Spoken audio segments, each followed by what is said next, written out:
My name is David Schnider. I'm the CEO of Fujikura Composite America. And I'm Luke Schnider, and I'm a sophomore in high school. You know, growing up on a golf course with my dad, and he was an average golfer, 15 handicapper at best at the time. He loved the game. And then fast forward to I wasn't sure if Luke was gonna like golf like I did as a kid. And then right about 9 years old, he was, baseball tryouts were in the morning, he's getting dressed. I'm like, we gotta go, dude. And he goes, Dad, I don't think I wanna play baseball anymore. I'm like, really, are you sure? He's like, yeah, I think I wanna try golf. And he'd already hit balls and did some stuff before, but it was like a decision that he made at 9. And then we started PGA Junior League, and then he became my golf buddy, so. Pretty cool. It's the same year that I started to play golf when I was 9 as well. Luke, who's more competitive, you or your dad? He's pretty competitive, so I might have to say he is.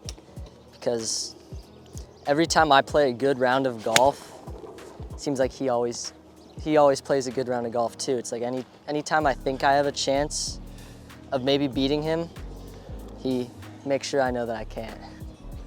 Not yet, at least. Yeah, he's gonna have to earn it with me. No free medals for you in golf, that's for sure.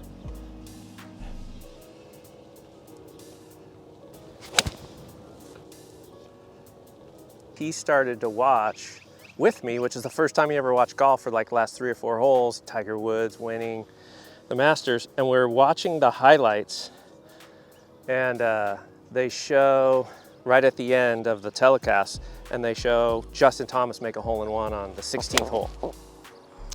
So we get in the car, and so we've been watching Tiger make history, and he wants to go to In-N-Out Burger, so I take him to In-N-Out Burger for lunch, and we get out of the car, and he goes, Dad, he's like, that was epic, that hole-in-one. I don't know if this is the words he used, but that Justin Thomas, he's like, I think I'm gonna make a hole-in-one today. And I'm like, oh, okay. You know, I'm thinking, okay. So then we'll go till we get to the golf course. Why don't you tell the story? I don't remember as many details as he does, but I just remember the first hole. It was about 100 yards, yep. I think. Yeah, it was 100, I think 101 yards. Yeah, I don't hit like a 7 or 8 iron. 7 iron, I think. 7 iron, and I do remember that I thinned it a little bit, but it bounced up the front of the green, rolled. The pin was about in the middle of the green, and it just rolled into the hole. And I just remember there was a group of guys in a cart behind us that saw it. Yeah. And they just all gave me a high five. So that was. They started all cheering. That was really cool. So a week later, we played again, and we're on the back 9. So I witnessed him making first hole-in-one.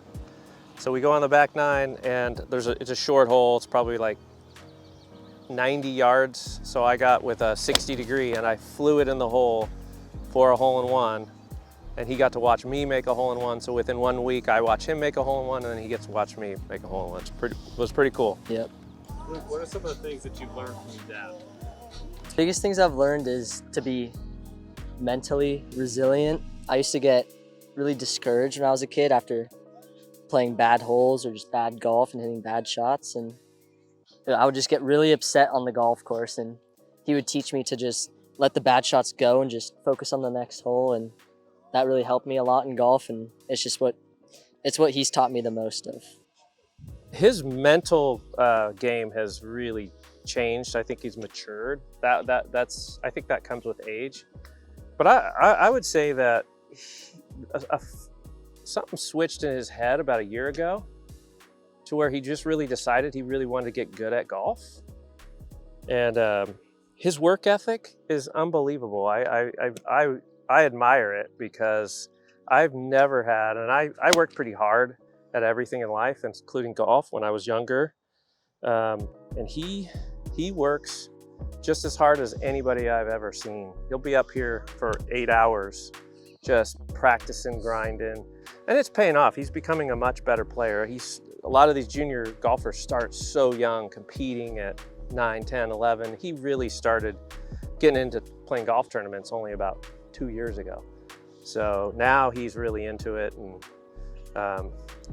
his putting is probably, if I would say one thing that's really more consistent, that he's worked really, it has to do with hard work. He's definitely a better putter consistently than he's ever been, and it's the time that he's put in to it. I'm really proud of how good of a golfer he is. He's won the club championship multiple times here, I believe 2 times, and I'm proud of just the way that he handles himself and the reputation he's made for himself, and the fact that a lot of people hold deep respect for him. You know, my dad really instilled work ethic in me, and I can't say enough about that. It's probably one of the most important things in life. Is if you want something, you got to work for it, and you got to work hard, and you can't give up. My dad was a really hard worker, and always instilled that in me. And it's something that myself and my wife, we both have the same mentality. You know, you've got to work hard, and we've tried to do that. It's hard to know if you're really imposing that on your kids or not. But I'm definitely see school. He's a straight A student. He works almost to the point where we have to say, dude, you don't have to study all the time. He's just so dedicated. And now with golf, he is such a hard worker. Anything that he wants to accomplish in life, he's going to be able to do because of that. And that's probably the biggest lesson that my dad taught me, was work ethic. One of the great things about golf, and this has been told to me, is it's such a quiet the mind sport. And I think that helps in life, just to be able to calm yourself. And I love the fact that he's taken up this game, because I think it's just a mental, great game that just instills so many good values